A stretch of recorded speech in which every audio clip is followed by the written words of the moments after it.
Thank you very much.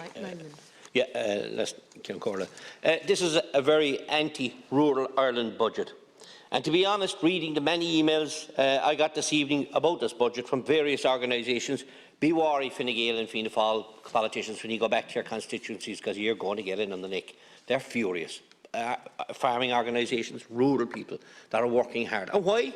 Of course, the Greens are wagging the tail of this government. And where better to get the monies for your pet projects? Rural Ireland. Carbon tax. What has it done? It's a direct attack on people of rural Ireland. Car fuel prices gone up through the roof. Home heating oil gone through the roof. Coal prices gone through the roof. Talk to the agricultural contractor tonight.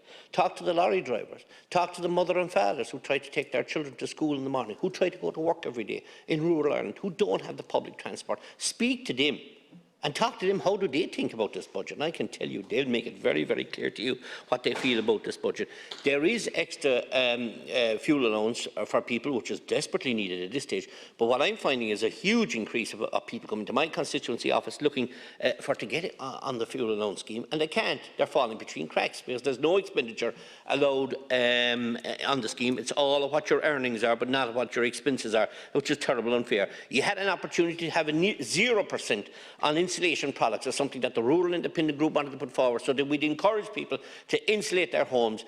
Greens in government, no, leave it as it is. Punish the people. Don't encourage them to insulate their homes. This is your chance. You got it. So what is announced for agriculture today? Did you read the emails got from the IFA, the ICSA, the ICMSA, the Macron and Ferraba? They're in disbelief.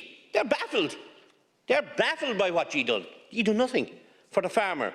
And I'm telling you, this is what they're saying. It's not what Michael Collins is saying. You're keeping payments more or less at the same levels. Are Fianna Fáil and Fine Gael, forget about the Greens, agriculture is off their agenda long ago. Are you deaf? Did you not hear the plea from the organisations for the survival of the suckler farm? They needed 300 for each suckler cow, give them any chance of survival. Didn't get it. €30 extra for the ewe. The only increase in the doubling of the budget for farming is out of the farming budget is being given to the animal welfare groups. Well, that's fine, if that's the future for Irish farming. Nothing for the dairy farmer. The man who's now facing, or the woman, who's facing double their prices for bag manure. Now they're looking at a fuel crisis costs on their farm. They don't know when is this going to end, lads. You're out of touch completely, but you'll know it when you go back, or you'll know it when you face the farmer or the country people in the next election. This is a shocking blow for Irish farmers. This is the great Fine Gael and Fianna Fáil plan, hand in hand with the Greens, squeeze the life out of Irish agriculture. As one Fine Gael TD said here in the Dáil last week, agriculture has to take its cuts now for other sectors to survive. And if we need a reminding, today is a glaring reminder of what is happening. Nothing in this budget for the Irish fishermen, those who Fianna Fáil and Fine Gael and the Greens ruined as they took millions off their incomes only a few months ago. This is an ideal time to put together a package, but again, zero, as you continue to show your contempt for this industry. The disability sector of Ireland said this is what they said, not Michael Collins. Right? So just in case you Minister, you better listen to what they're saying, because this is your side of it. They are baffled that this budget is not meeting its minimum investment of $350 million in disability service. So pay parity, I assume, is going to be off the table once again for those in co-action and in organisations like that. So we're going to be left with the residential homes, like I have in Castletownbere, closing its doors in November, as this is the reason co-action tell me. Because they can't get staff because of pay parity issues. So they can't compete with the others, they're telling me.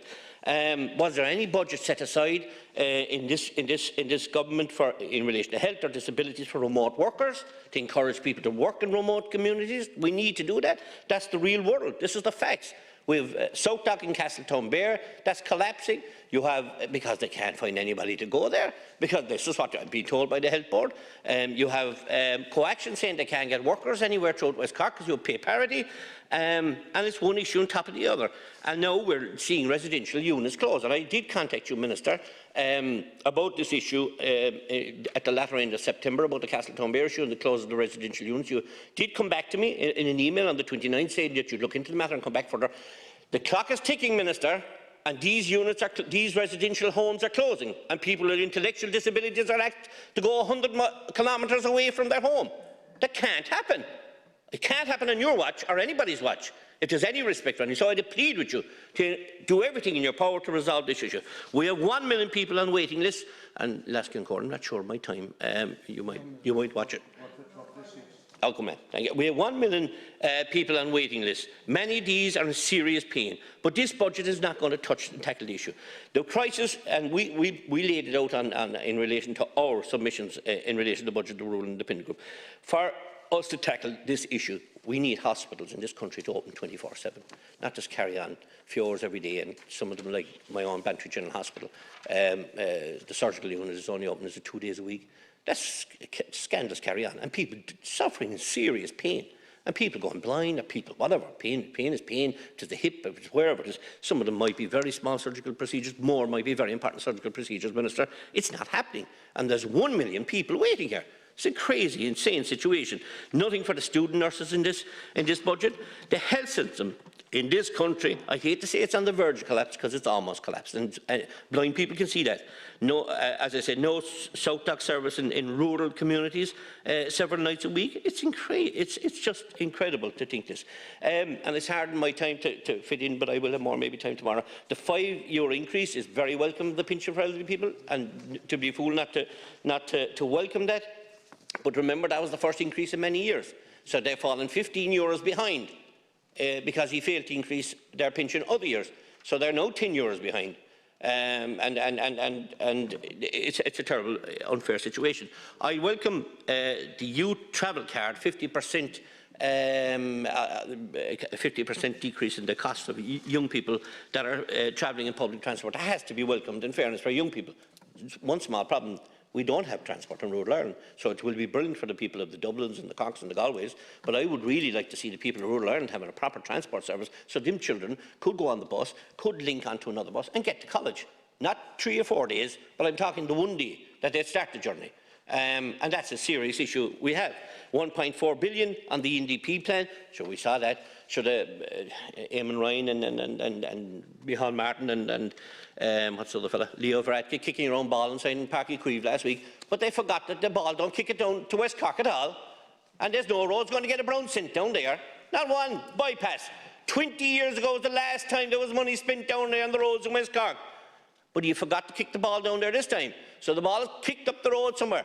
But it's certainly they certainly have left West Cork hanging once again. And I'm telling you, that won't be forgotten. Public transport, you're putting 1.4 billion into the Metrolink and the Dartlink. I'm sorry, in rural Ireland we don't have either. None of them.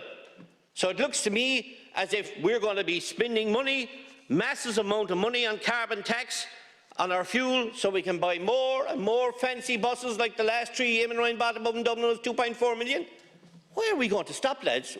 As I said here in the Dáil last week, we can't keep carrying the country on our back, the people of rural Ireland.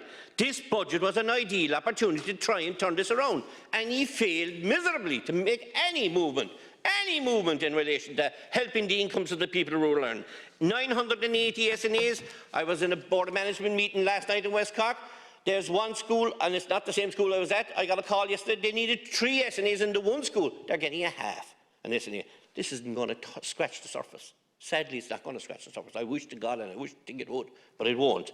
800 extra Gardaí. You forgot to remind the people that 400 Gardaí were gone since last year. So there were 400 down already. So that's only a 400 increase. An increase is an increase. It's important that they are on the street, and I hope they'll be on the street.